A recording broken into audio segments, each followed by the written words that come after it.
Well, welcome to our students at the University of Worcester, and also to the students and staff at Hales Owen College who may be listening in today.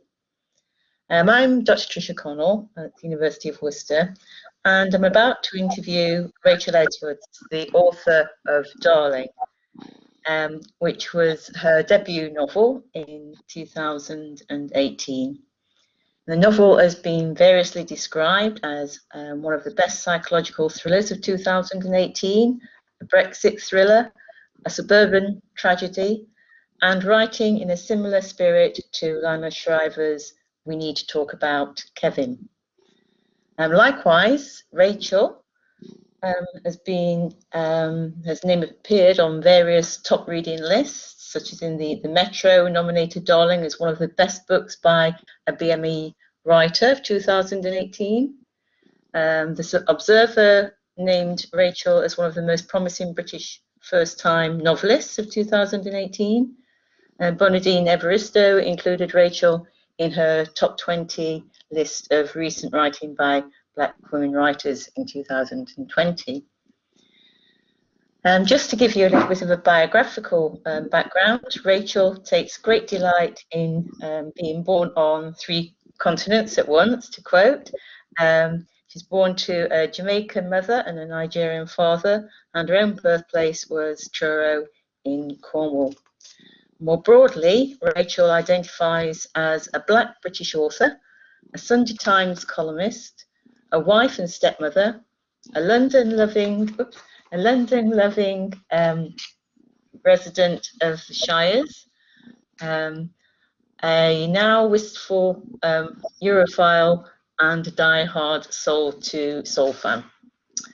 Rachel read French with English at King's College London, and after a graduate stint in publishing, her break came in fiction in her 20s when she was engaged to a literary source for her first editor, Rowling Pelling. Then she won a National Fiction Award from the Arts Council, which comprised mentoring from the acclaimed novelist Katherine Johnson. She has since written for many national publications, freelancing for more than 10 years until 2016, when she chose to focus full-time on her fiction, Darling. The result being her debut novel, and her second novel, Lucky, is about to be published in 2021. Rachel has written for numerous publications, including The Guardian, and during the summer 2020, a popular weekly column for the Sunday Times magazine. So, Rachel, I'm absolutely delighted to be able to introduce you as our guest author today, and to thank you for your time, very generously given from your very busy schedule. And Rachel will talk for about 30-40 minutes, and then Rachel will give a reading from Darling. So thank you again, Rachel. Thank you very much for having me. I'm delighted to be here to be talking to you. Great. Well, shall we just, perhaps a good place to start, I think, is how you feel about the interest and accolades that Darling has received. And clearly it has unique and particular qualities that we're going to go on and discuss. But I wondered if you saw Darling as part of a wider interest, as a reflection of the wider interest, as well as contribution to the attention that Black British writing is receiving at the moment, at last. Yeah, absolutely. I certainly do see Darling as a novel and myself as an author as part of something bigger that's happening at the moment. I'm really proud and excited about that. When I first started writing Darling in 2016, the literary landscape in the world, of course, was somewhat different. And I hadn't grown up, for example, reading an awful lot of Black British women's writing because it wasn't there in my local library in Nebworth. It just wasn't on the shelves in an accessible way to me. So whilst I came into writing about Black identity as a whole, in a broader sense, and reading African American writers such as Toni Morrison and Mary Angela Alice Walker. That gave me some clue that black women, in the wider sense, could possibly write. You know, that's very exciting discovery in my teens. However, it's many years later, I hadn't come across the works of Andrea Levy, for example, in my youth. And only now, as I became very recently, I felt that something's happening here that I wanted to be part of. And when I wrote Darling, actually, it's still pretty unusual to be a black British woman writing, or certainly in a way that was picked up by the wider media and that got some kind of attention. Now, obviously, people like Bernardine Evaristo, who are fantastic, and Monique Waffey have been writing for many years. I know you yourself have looked into black British writing for many years. But having it as part of my own experience was relatively recent, and I feel now that since Darling's come out, more and more voices have come to the fore, and certain underrepresented voices, as perceived, have been supported in a way as never before in publishing. And I'm so excited. It feels long overdue. It feels that whilst sometimes I balk at calling it becoming part of the mainstream, because we were always here as readers and writers and people who wanted to see ourselves reflected in literature. Black people were always here, and black women were always here. But now we're being supported and promoted in ways that it's always been there in academia, but certainly in publishing, it's changed. And I'm very excited to be part of that. Thank you. Thank you. Yeah, it does really feel an exciting time, doesn't it? For an important time for black British writers, and probably for black British women writers particularly. But it seems to me that whilst that black identity in Darling, it's neither the proclaimed nor the defining feature of Darling. On the contrary, it seems to me that part of the achievement of Darling is its vivid fictional creations that it constructs, so the contrasting voices and conflicting personalities of Darling and Lola, and the compelling drama that arises between them, and the enthralling plot that you've created. So in this respect, whilst it's obviously an integral aspect, black identity to Darling, it's not the central driving force. Does that seem fair? Yeah, absolutely. And thank you for pointing that out. It's really important, and also one of the drivers for me wanting to write in the way I have written Darling is because I didn't want to write a book where writing about black British identity was the end, and it had to be more than that, because if we're going to become part of the cultural conversation, you have to bring more to the table. We have to get ideas, broad ideas, and it may be, I wanted to write about a character who is flawed and interesting, and for whom who has different things to say and different drivers, but it couldn't be the fact that it's just about being black as per se. It's really important to do that, because I thought that would be it'd be a missed opportunity. I'd have been remiss if I'd just done that, because, being black is what I wake up to do every day. It's not what I need to write about in and of its own self. It is much more important to explore the world through a character's eyes, and actually in this case, two key characters' eyes, and look at the tensions between them, and approach it in a wider sense to bring what bigger ideas to the table than just the fact of being black. It's very important that I approach it that way. Yeah, sorry, I just lost your voice a little bit there. Yes. So in that actually heightens the importance, does it not, of actually criticism, really, and good readers being able to accentuate the qualities of a text, rather than kind of group of writers together and say, oh, this is this kind of writing, because writing is going to be diverse, isn't it? As we see when it's yeah. Having said that, it's just seemed clear to me that black identity is given very clear literary treatment.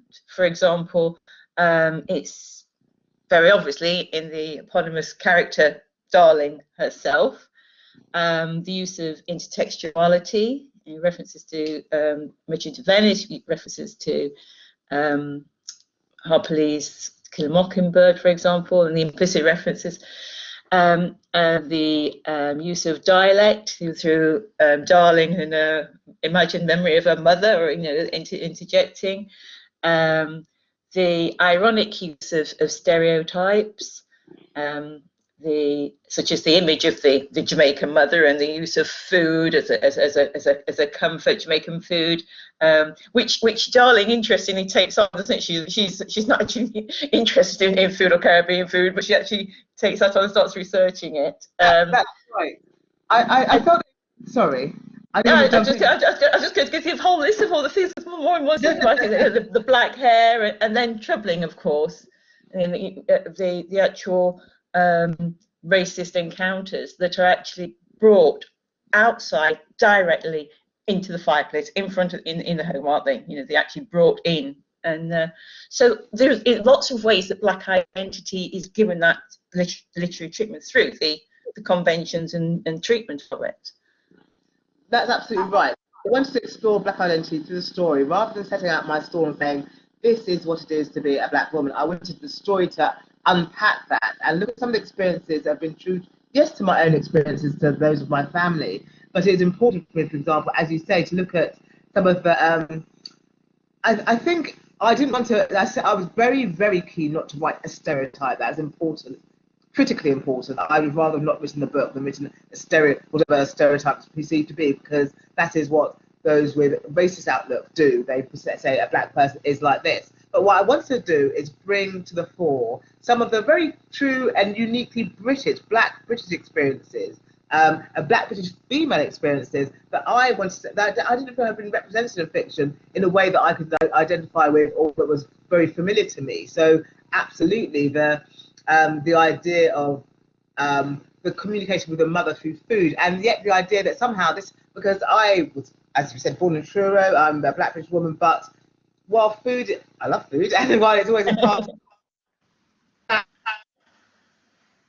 and it is a battleground in some ways, preparing food for a child. Sometimes for a teenage girl, it can be a period, a battleground, a bit of wrestling, whether who eats what when. It's an expression of culture, but also the mother coming in, the mother's voice coming in and saying, this is my heritage, and just talk to her. So it's a comfort, and it's a problem, and it's an issue, and it's a connection with cultural identity. And yet, Darling, it also shines a light on the fact that Darling is not of Jamaica indirectly. She's British, so therefore she doesn't know all these recipes off her heart. She has the cookbook, and that's something I found that was a real key point to me. When I realised she needed a cookbook to access that side of her identity, I had a much stronger idea of where Darling was coming from. I thought, yes, this is someone I could love and really get inside, So that was important to me, that she needed a cookbook to cook Jamaican dishes. Yeah, yes, and it really works. And she becomes this, and it's almost her relationship with her mother in her head anyway increases as the mother goes on, and she gets into situations, and the voice of her mother comes in and supports her, and that kind of, so that her Jamaican heritage seems to become more important as she's going through the events. Yeah, I was wondering, okay, so obviously you've got the welfare experience that you've talked about there, but there are qualities like that, the intertextuality and obviously the kind of literary references, and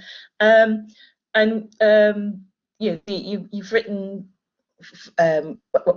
certainly the characteristics of a psychological thriller, and you've got the devices like secrets and secrecy, and you've got the classic unreliable narrator that are in there through. I mean, by the end of it, you can't trust anything that Darling is saying, can you?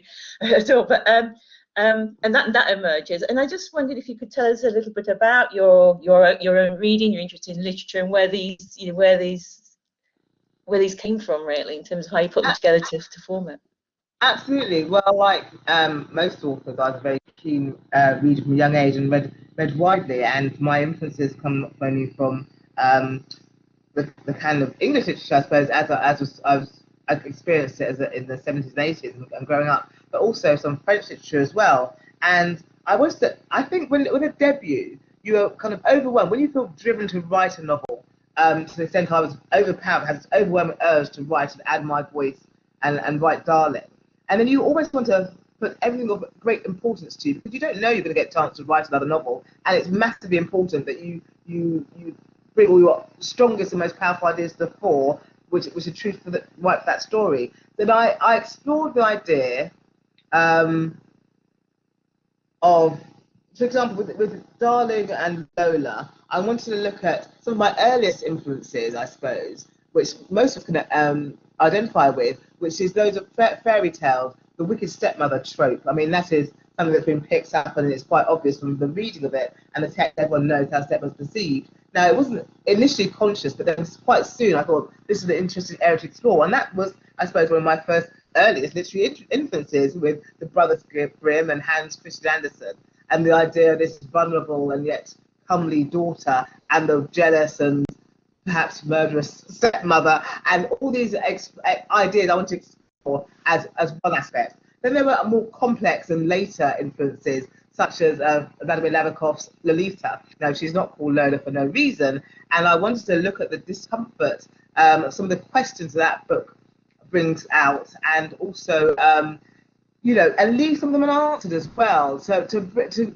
go into that grey, dark area and put doubt not only in Darling's mind, which I very actively do, but also in the reader's mind, and see where that takes us. It's important to explore and not to do glibly, because I think it can be part of the tension in maybe mother-daughter relationships, but also certainly stepmother-daughter relationships that has been, touched upon in various works of literature. But I really want to make it explicit here, as well as bring some different dynamics into the text.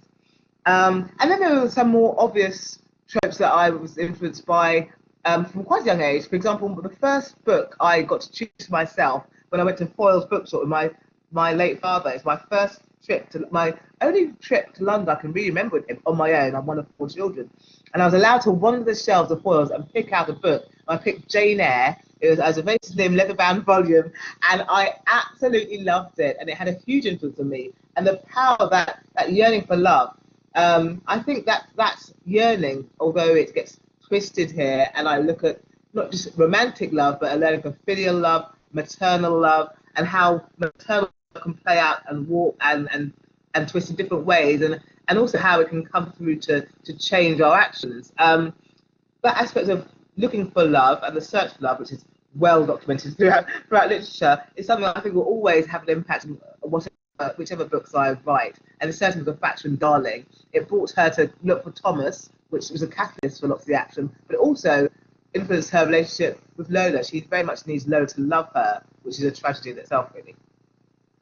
Yes, very, very much so. I say before we actually get into Darling again, I've got quite a few of our students are creative writing, studying creative writing, and I'm sure they'll going on from what you were saying about how you kind of brought all these together. I'm sure they'll be very interested to know how you actually set about writing. You talked about the Jane Eyre and the references there, and how do you thought about how you can bring these ideas in together. You talked about the mother care here, and the mother love. But how do you actually set about? In that case, what you do in terms of the mental illness becomes part of that, doesn't it? And then perhaps if you could talk about the research, which comes first? Did you research, thinking about a device to bring up, like for example, the mother love and the kind of the Darling figure, and do you do the research after that, or does the idea come from your research? There's numerous things, isn't there? In terms of mental illness, and then you've got the kind of secrets and as a device. So perhaps you could tell us about just how you settle about, because it doesn't just come, so you don't sit down and write. You do all that kind of research first, don't you? That's right. There is the research there, and it's interesting the order in which it comes, and it develops as you draft. So I'll talk a bit about the process. So I started very much with the character of Darling. I didn't set out, as I think we discussed, not to write an archetypal, whatever that might be, 37-year-old British woman. But I had the character of Darling was speaking to me in increasingly insistent terms. So I had this character, and I have a cousin in Jamaica who I've never met called Sweet Pea. I have many cousins, and she's called Sweet Pea. I thought, oh, what a glamorous name! I wish I had that name. And I love the idea of sweetness and darling. So the name Darling, which is a word I use quite a lot, anyway, came about. And so this character Darling lived with me throughout March of 2016. And it was only when we moved into the EU referendum that I thought what this was her story was. So at that point, that I thought about the ideas. Why is she important? What does she have to say? What is her story? And then I thought about the ideas that were really driving me. And I thought one of the ideas that stayed with me throughout my life, and a deep truth I believe in, is that racism corrupts love, or will do, or tries to, if we let it. I think it's such a corrosive force. And I wanted to write a book that explored that. But more than that, I wanted a character whose path embodies that and says racism corrupts love. There's no other way of looking at this book if you read it fully. And that's why Darling became important. And I looked at what's happened at the time. And then, in terms of the actual writing process, I had the character, I had ideas, which obviously evolved.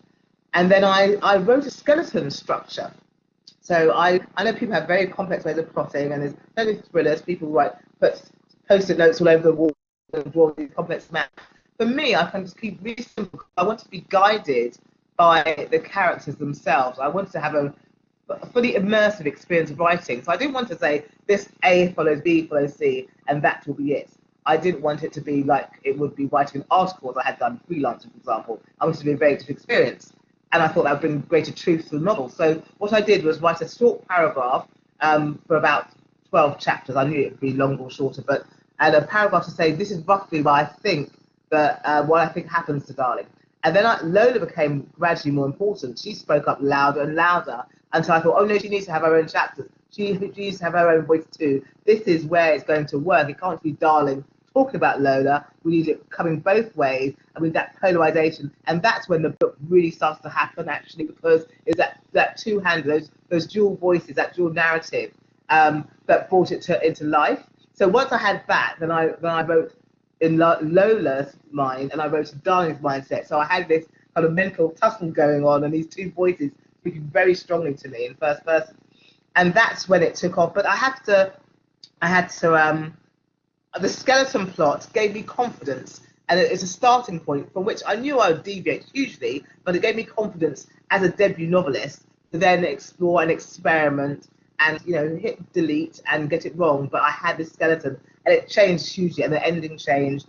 And as I knew the characters more, they took me where they had to go, and they and places I wasn't sure I necessarily wanted to go, which might sound a bit strange, but it's true. And that's when I knew the book had taken on life of its own and was working, because I struggled with some of the decisions I had to make about their fate, because I felt that that's what they had to do. So that's how it took off after that. But you do need a structure there. And as for the research, I just add a point there.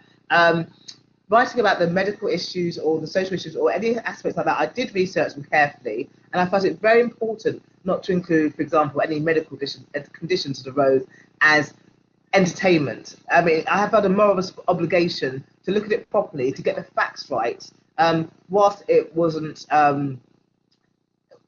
I wasn't writing out, obviously, if it's fiction, but there are truths within fiction, and there are truths which pertain. And if you write about serious conditions that might affect people in the real world, I feel responsible that I want to get it right and correct. And also, from the artistic point of view, not to cheat the reader, not to make things happen and contort them just to make the story work. There had to be truths that exist in medical terms. So there's a lot of that. So I did research carefully, and I looked into a number of aspects, particularly around medical conditions, and mental health is something that's very important to me. So I didn't want to get that wrong.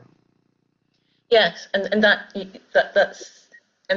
works, isn't it? Because you do become, you do really very vividly create these two really vivid characters, and the reader does see those two subjectivities, don't they, in their own right, and how they interact with each other. And then the question of the mental illness and Darling's behaviour and her treatment of her son as well, and how that works, becomes it's left to the reader then, isn't it? The reader is then trying to make sense of this character and seeing what she does, but also becoming more aware of Darling's background. And it's reader is always being asked to make sense of that, isn't it? And I say the fact that Darling is unreliable, we're not quite sure how much to take of it seriously, but we do understand that she does have this certain symptoms, doesn't she, in terms of being a nurse, and that she's this kind of wanting to care, but ultimately it leaves us with that very disturbance, which we'll talk about, I think, probably when we get to the ending of the novel. That's so. Did you actually think, when you plotting it, and that, did you think about, well, did you decide when you're going to give more of the secret away? Because the reader's thinking, because you do that, don't you? So at first you're thinking, you get to know Darling, and you think, well, how's this going to pan out? Are the gifts going to be resolved and everything to have a happy ending, or but you find more and more about the secrets that are being withheld from her, isn't it? Yeah, I in the initial draft, because this is where drafting becomes so important. But first of all, I took the story through and I thought, okay, see with the character's lead, I had this skeleton structure. I worked from that and wrote through to get the sense of where the story might go.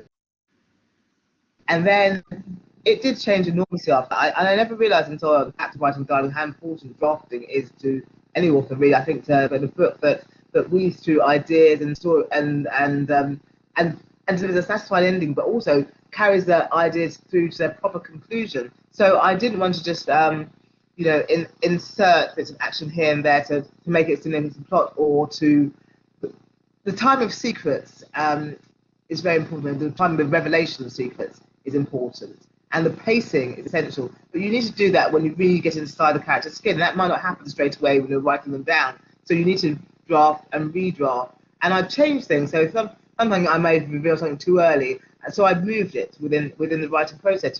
That's all part of it, this is where I suppose instinct. Yes, certainly a good editor at the end of the day, but also your own writer's instinct has to kick in. So you think, okay, as a reader, when should this come to the fore? When should I understand this is what Darling's about? But also you have to understand your character so that it's not a piece of they don't act in a certain way because it's exciting or because it's titillating. You go back and you know that because of something that happened to them maybe in their childhood, or an experience they had as a teenager, or something that happened to their last job, or something that happened to a parent. That is why they're doing this in chapter 11. It all has to hang together, and only when that works do you know it's coming true. Are you telling the truth of those characters? That's how I see it. Yes. And as well, that's thinking about Darling, thinking to Lola. I mean, she also has clearly a mental illness, isn't she? With the bulimia, and also there's the questions about her, aren't there, in terms of her relationship with her father? That still remains troubling, isn't it? And we've got the kind of reference to the Lolita and so forth.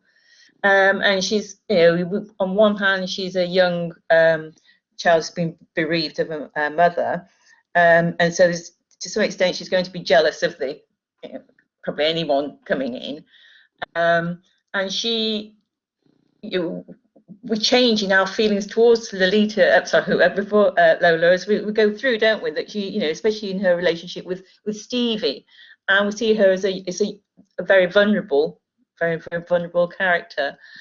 Yes.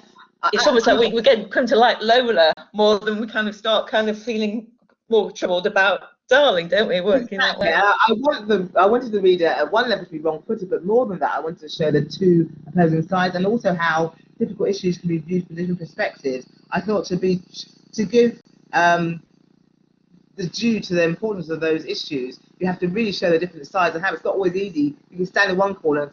One time you're leading to with Darling, then you read on another couple of chapters and you sympathise more with Lola. And I wanted that to very much be an experience for the reader, not just for the pleasure of reading, but also for the ideas to be true. For them to understand and get inside the ideas, whether it be about the movement of the rise of the far right and seeing inside Lola's head at that time, or whether it being in Lola's shoes, experiencing a stepmother, or experiencing Darling's yearning to have this young white girl respect her and like her. All these aspects were important to explore from both sides. So that's something I felt that where the dual narrative again was essential, more than a strength, it's absolutely key to the book. But yes, you're right. I mean, she's a girl on the verge. She really is. She's on the verge of young womanhood. She's on the verge of she thinks finding love. She's on the verge of academic and change, and so she lives in a precarious social situation with her teenage relationships, as lots of teens do. I certainly did. You know, shifting friendships, shifting sands in familial terms. This new maternal figure having lost her mother so young, and all these different factors. Her life is, yes, on shifting sands, and she feels that while she can be difficult and quite openly bitchy, and sometimes she has questionable, political views when she sides with Will and how he looks at the far right and so on. But she's essentially she's incredibly vulnerable as well.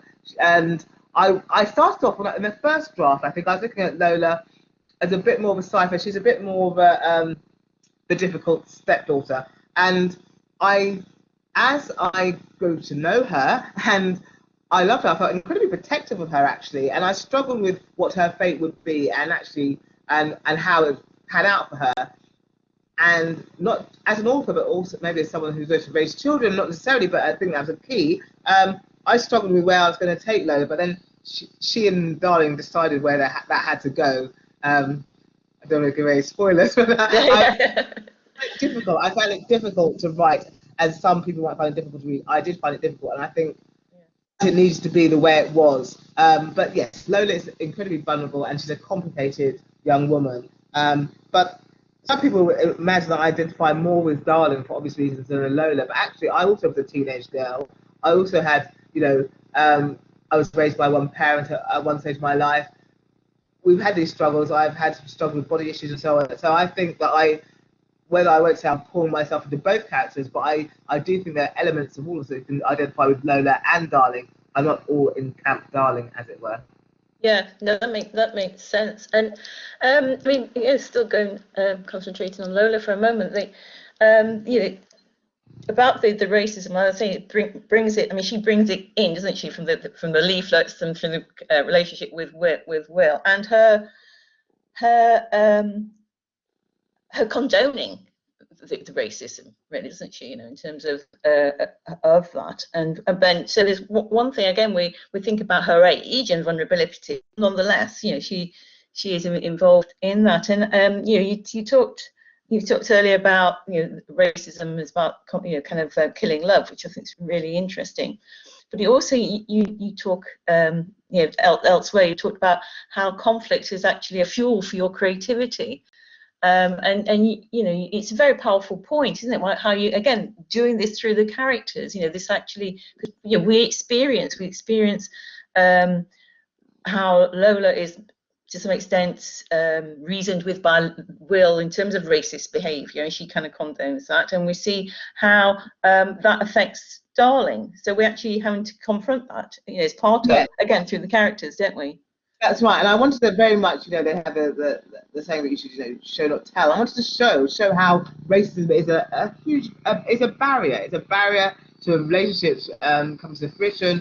It's a barrier to making clear judgments about things, because you have a perception of someone based on their essentially their skin color or their cultural identity and what you perceive to be, and a stereotype, and it's based on grounded in fear. And so I wanted to show that with Lola, that whilst there's other things going on, this is a barrier to her deepening a relationship with her stepmother. But also the influence. This was an important point for me. I was aware that in wider reality in 2016 and still now to this day, and before then, the views of the far right were permeating the news and culture in a way that I hadn't seen for some years, maybe in my lifetime. It hadn't been as clear to me that the far right was rising in Europe and across the world, and in various governments and so on. And I saw how it was influencing some of the thinking of the younger people. It's always been that young people were more optimistic and maybe more liberal in their outlook, as I perceived it in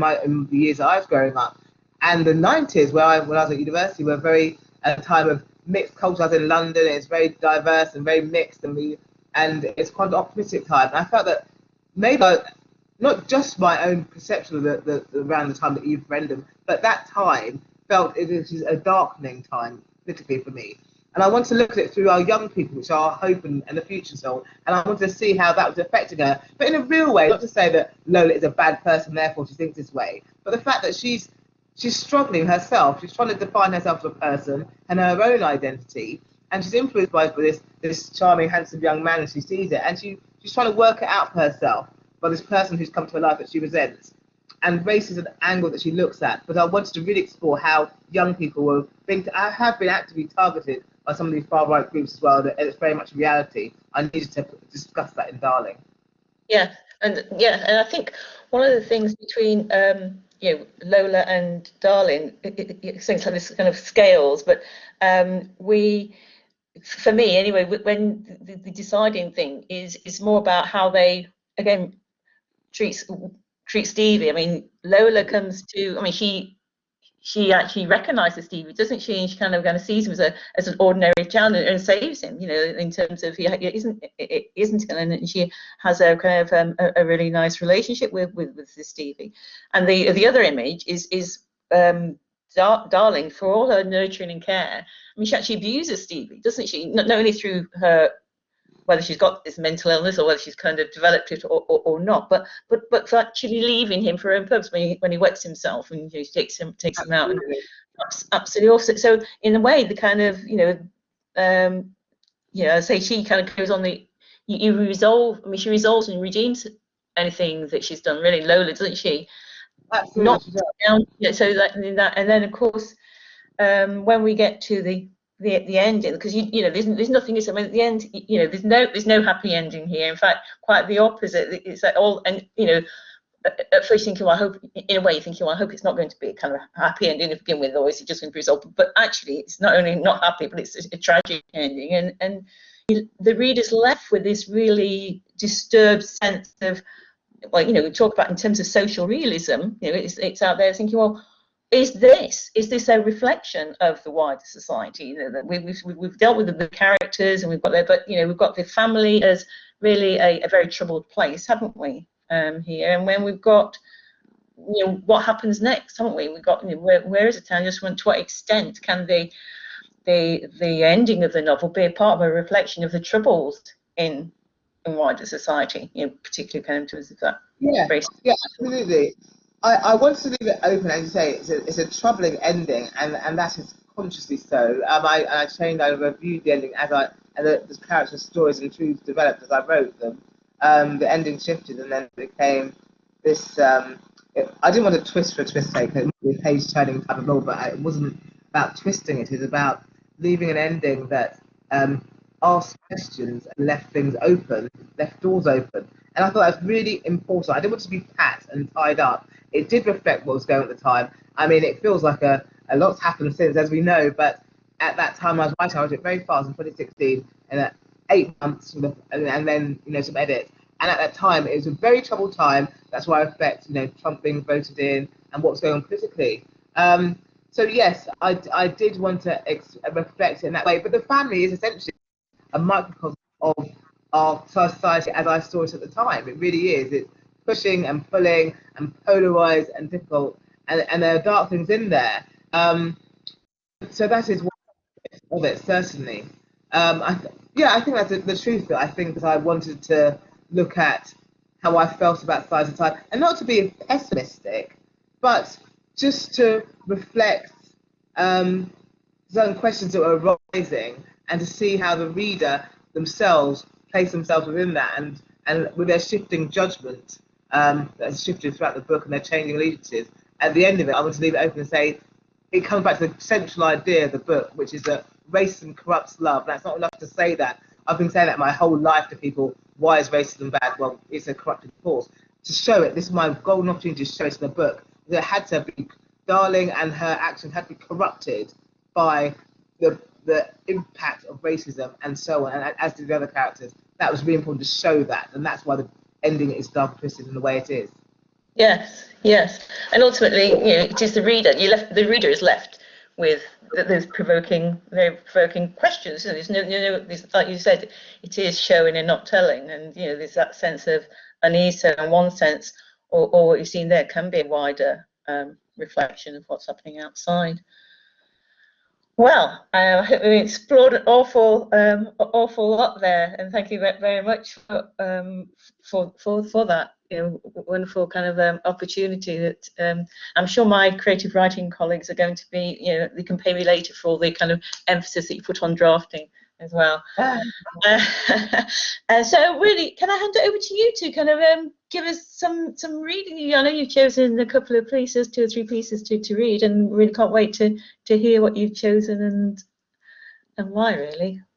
Yes, of course. I'd love to. So let's gather up my copy here. So I thought, well, there's a key reading I wanted to share with you, and it's looking at the point at which Darling and Lola meet. I mean, I could say almost collide. It feels like these two worlds come together quite early on in the story. So at this stage, Darling has just met Thomas, Lola's father, there, and they've been dating, and he's introducing Darling to Lola, his daughter. There's a point at which Darling comes to the house and she sees Lola for the first time, and it's about how she perceives her and how they dance around each other. So I'll read from there. Rachel, can I just ask you to come a little bit closer to the microphone? Just a bit of noise there, I think. So this is where Darling and Lola first meet. There she stood, the happy fairy or nymph or sprite, shifting her weight from foot to foot in a pink playsuit. The girl, his girl, with her father coming close up behind her. As I neared them, I could see they shared the same welcoming gaze, but hers shone from grey, almost metallic eyes. Eyes that you knew would not look away first. Her face was warm cream, her shoulders bare, no wings. Lola. Pleased to meet you, he said. I stepped in, Thomas stepped back. There was a hefty ka-chunk of the door, and before I had stepped off the doormat, Lola had moved forward to wrap me in a surprise, a free and fluid hug. Then she stepped back and smiled up at her father. The dance of greeting done. Father and daughter were both barefoot. Burnished floorboards stretched back into hard acres behind them. The air was so harmonious I was afraid to disturb it. Should I take my shoes off? Thomas parted his lips. If you don't mind, thanks, said Lola. I felt their eyes on me and my marked heels. I should have worn tights. My surprise my toes were silly, stubby, and two were considering corns. I had always hated my feet. I was wondering how to work gravel damage, and hours spent standing on wards into the conversation as she took my hand and said, Come, I'll show you around. Another easy glance, and yet such ripening wisdom in those silver disc eyes. I put down my handbag. I was dazzled. Truly, I could not take her in. Good girl. Thomas was nervous too. I'll potter off and get on with our dinner. You're in for a treat. We're having my special pasta sauce. A real family fave, is it not, Lola Palooza? Lola took me from room to room, looking back at me now and then with a certain intensity, as if to check that I was missing nothing, noticing it all. How could I not? This was Thomas himself in brick, a home that challenged you not to find it charming and well appointed. It was a generous but cosy, life's gosh darn rosy nest of an architect who had been born with that true American optimism in his blood and still felt he was coming into his greatest powers. As I walked his hallways, I believed in him more than ever. Later on he might provoke, or dissemble, or build sustainable grass-roof mansions, or fool around with the conventions of loft apartment chic, or offer answers to clients' most difficult prayers in cathedrals of black brick and zinc cladding. Later, there was time. For now, he lived somewhere that suited him, clever, with a heart. I was inside what he called his three-dimensional canvas, in which walls were removed, spaces taken up and down and outwards. Lola was formal and proud, but I understood that. I followed her and paused to admire, followed and paused, as she padded with unsettling poise, ballet, around her home. I shuffled through the full tour on my ugly, bare feet. We stood caught in our unblinking double glare, the light sting of her scrutinizing my back as I wheeled, toes resting to hide for a moment in a pile of rug, in slow humiliation through the study and the snug and the whole of her too lovely world. Lola beckoned me to her next stop on the tour with a steel-tipped wave. Her nails and toes were both painted a shade lighter than her stare. She was set on showing me all 5 bedrooms. These would not have been tidied, armfuls stuffed into cupboards for my eyes only. It was a well-ordered house, grown up and yet designed to fulfill the grandest hide-and-seek fantasies.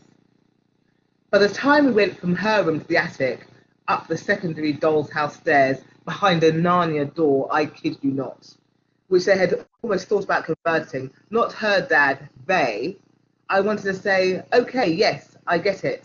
I'm impressed, not accustomed, and yes, I'm just the guest. But then I thought, 16, and bit my tongue, actually gave myself a salty little nip, and I beamed and nodded, every inch the spellbound stranger, when she asked, so, darling, would you like to see Dad's favourite place? Um, so that was my reading when they first met, as I say. It says a lot about their relationship. But I don't know if you want me to read anything else at all, but that might maybe just leave it there to probably discover in their own time. Yeah, well, I'm happy. I'm really happy for you to choose another piece. That'd be absolutely great. I was just thinking again that the naming. You mentioned it in passing, the name of Darling, but I mean it's it's got so much edge to it. Is for that reason, and the irony of when it's used and when it's used, to create that edge. Yeah. Very effective. Very effective. I think that was the main reading I wanted to give to you today. Did you have any other questions you wanted to ask me at all? Oh. No, I think really we've explored really the main things that I wanted to say without, as I say, without trying not to kind of I suppose give the ending away. I suppose one of the things is really we've talked about the ways in which the novel is being referred to, whether it's a psychological thriller or a Brexit thriller, a suburban tragedy. I mean, how would you describe the genre that the novel? That's a really good question, actually, because it's something that one gets asked, and I think when I wrote Darling, I knew what was motivating me. Yes, there's the characters and the conflict, but it was actually I've always been motivated by books of ideas. Ideas are so important to me, and that sounds obvious, but actually, I didn't want to set out to write a thriller. And in fact, when I started at Darling, it wasn't a thriller per se. It was the ideas that I wanted to explore and see where that took me. And it was necessarily urgent and pacey because I wanted to write a novel that was dark and twisty, but for the reasons because the ideas were dark and twisty. It wasn't just for the form in its own sake. I wasn't. I'm not a writer who's obsessed by the body in the room, and it doesn't have. I don't have to have someone die or something terrible go wrong just for the sake of titillation, as I say, or excitement.